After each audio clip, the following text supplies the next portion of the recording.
সাবেক প্রধানমন্ত্রী ও BNP chairperson Begum Khaleda Zia তার জীবদ্দশায় ঐক্যের পাটাতন হিসেবে কাজ করে গেছেন বলে মন্তব্য করেছেন ঢাকা বিশ্ববিদ্যালয়ের উপাচার্য অধ্যাপক নিয়াজ আহমেদ খান। বেগম জিয়ার স্মরণে ঢাবির সিনেট ভবন মিলনায়তনে আয়োজিত শোক সভায় তিনি এই মন্তব্য করেন। মৃত্যুর মধ্য দিয়েও বেগম খালেদা জিয়া দেশের সব শ্রেণী পেশার মানুষকে এক কাতারে রেখে গেছেন বলেও জানান ঢাবি উপাচার্য।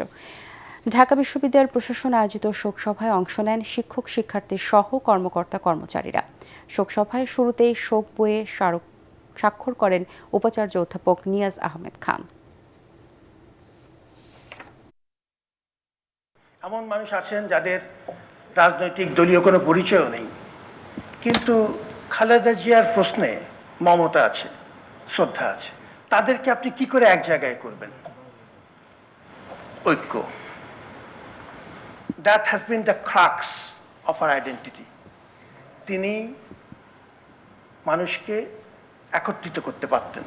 শেষ যে প্রমাণটি আমরা সবাই দেখেছি, we have been a witness to one of the historic moment, তার জানাজা।